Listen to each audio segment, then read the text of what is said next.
sinabi rin dito. Bigay kayo ng deadline sa consolidation. And yet sa route plan, palagi nyo inaasahan yung LGU.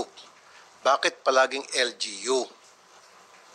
Very clear naman sa atin, pasintabi sa mga taga-LGU, kadalasan, karamihan sa kanila, pagsasamantalahan yung programang yan na silang ina-assign sa route rationalization dahil may mga kumpare sila, may mga kaibigan. Before this PUB modernization, marami na tatanggap na reklamo, maging sa tricycle, na kung saan yung LGU pinapaboran yung gusto ng paboran. Kung minsan ginagawang negosyo ng mga taga-LGU, yung mga rota. Diba? Silang mag-o-open ng mga prangkisa para, of course, sa pagkikipagsabuatan, hindi naman po ikaw, pagkikipagsabuatan sa ilan sa inyong tiwali dyan sa LTFRB. Hindi dapat pala yung umasa sa LGU. So ngayon... Good morning, Mr. Chair. Salamat din sa pag-invite at sa pagkakataong ito na second hearing ng Senate. So kami talaga mula Kongreso hanggang dito nakikipaglaban sa kaba at kahirapan para lang makag-flight papunta dito para maisigaw yung aming problema at may paabot sa Senado. Kaya napakalaking pasasalamat namin, Mr. Chair, na nakaabot kami dito sa Senado ngayon. So gusto kong ilapag ulit at paninindigan na ang LPTRP ay kasabat at connivance talaga LTFRB DOTR. Kasi ito ang pagkakaalam ko sa simpleng bilang ordinaryong tao. Ang programang ito ay binubuo ng LGU, DTI, Security Exchange Commission, CDA, LTFRB, DOTR, at saka yung mga modernized group o kung mga transport group na sumasang-ayon sa modernization. Yon ang pagkakaalam ko sa istorya ng modernization na to. So kaya yung programa at plano na ginagawa nila ay talagang magsisilbi sa personal na interest nila. Ikalawa, yung LPTRP sa Bacolod, hindi yon pinag-aralan. Alam yan ng dating konsihal, si Konsihal Dindo Ramos, na ina-approve lang yon sa Sangguniang Panglungsod ng dahil sa kagustuhan ng mga modernized group na i-approve ang loan sa Land Bank. Kasi number one requirements yung LPTRP sa loan ng Land Bank para makapag-loan ng mga bagong sasakyan. Pero sa totoo lang, ang programang ito ay nakaikot lang doon sa mga ahinsya ng gobyerno na tinutukoy ko na. So, sila lang yung nagkuro-kuro sa programa. Talagang hindi ko alam yon. 2017, 2006 pa akong nag-operator. Hindi ko alam ang programa sa ground. So ang napilitan na lang kaming tumindig, mag-organisa sa sarili namin para may paglaban at maisigaw yung aming mga karapatan. Kasi walang makikinig na gobyerno. Ang sa Bacolod ngayon, mula 2022, 2023, hanggang ngayon, sa 2024, ilang bisis na kami nag-represent. Doon nag-apiran sa Sangguniang Panglungsod. Yun ang sinasabi ni Chairman Guades na binabase niya doon sa approval ng Sangguniang Panglungsod at mga transport group. Sino? Sa Bacolod, yung Asinso Cooperative na binubuo ng Stone at Pibakda na mga tauhan ni Mayor Albi. Yun ang pinapakinggan ninyo. Wala kami doon. Hindi kami pinatawag doon sa public hearing at never na nangyari ang public hearing sa LPTRP. Kasabay na dyan lahat, pati sa mga province na gusto ninyong magsasagawa ng LPTRP. Ngayon, para sa amin, ano ba ang kabuluhan sa modernization na to? Na hindi naman kaming operator ang nakabenepisyo dito. Ngayon, ang problema ngayon ay para sa akin bilang simpleng operator at leader ng transport group ng Kinipco, ang sa pagtingin ko, ang modernization na to ay isang scam. Ang programa at plano binubuo lang doon sa ahensyang binabanggit ko. halimbawa, ang pondo ng gobyerno, nakatik out na ang loan sa Land Bank at Development Bank of the Philippines. Bayad na ng gobyerno, ng pira ng gobyerno doon. Tapos kompleto na yung kickback ninyo. Sino ang mag-shoulder sa bayaran sa bangko? Yung mga korporasyon like ng Churit at saka Cebu Peoples. Sila ang mag-shoulder sa babayaran doon sa bangko. At walang assurance yung nagpa-consolidate na talagang after 7, 8 to 10 years, extended na magbabayad sa utang, ay mabubuhay pa yung pamilya nila. Makakakapakain pa kasi ito ang nangyari. Ang programa ito ay nakaikot lang sa pagbabayad ng utang sa mga modernized minibus. Hindi yun nakaangkla kung paano ang ating mga operators at drivers na matulungan para umunlad ang kabuhayan namin. Ngayon, nagkalitsi-litsi ang kabuhayan namin. Walang tumutulong kung hindi kami magrarally, hindi kami magsisigaw. Hindi kami pakikinggan kahit sa LGU. Ang LGU talaga, ang interes nila lang ang tinitingnan. Wala na yun, hindi na yan tumitingin sa interes namin. So sino pang kumakampi?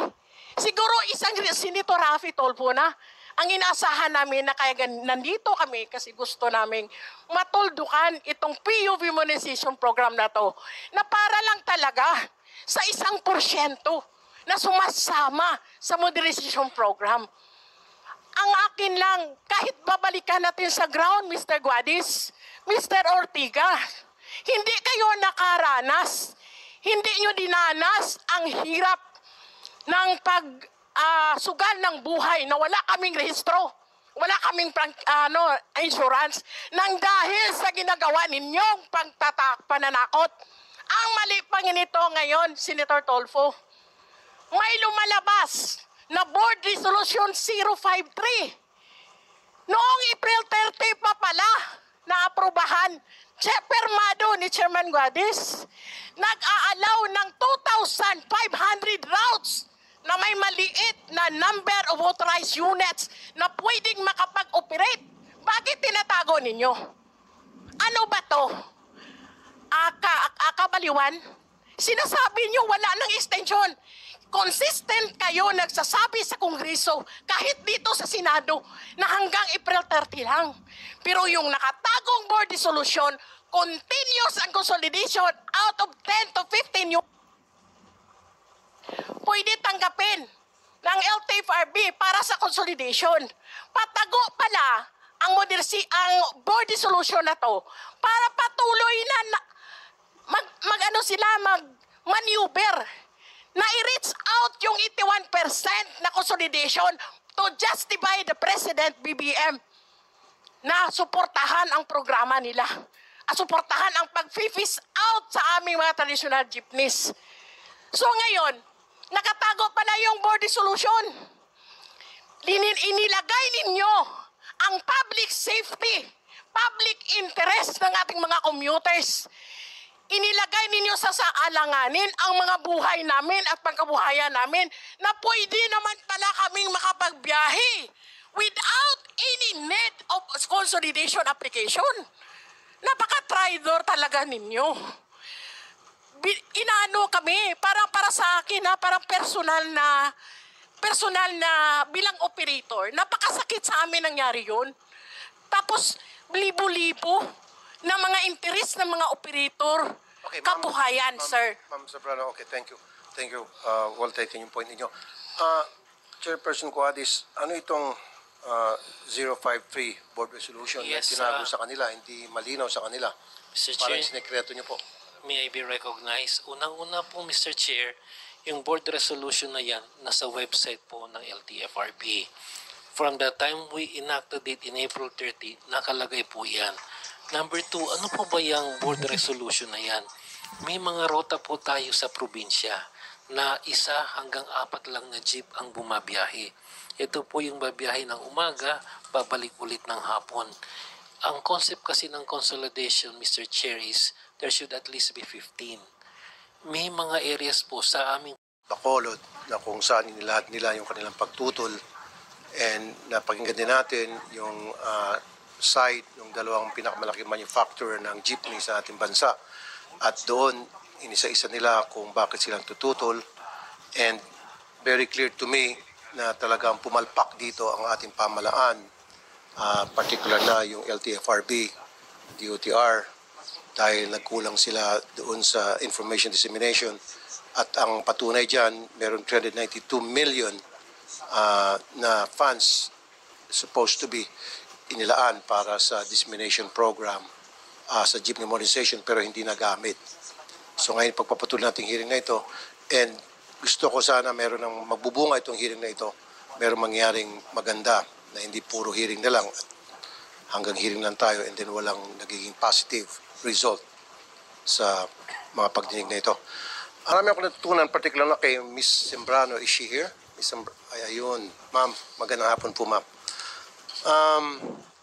Nakakasama ng loob nga na binibigyan ng deadline yung mga jeepney operators na mag-consolidate when in fact yung paggagawa ng route plan walang deadline.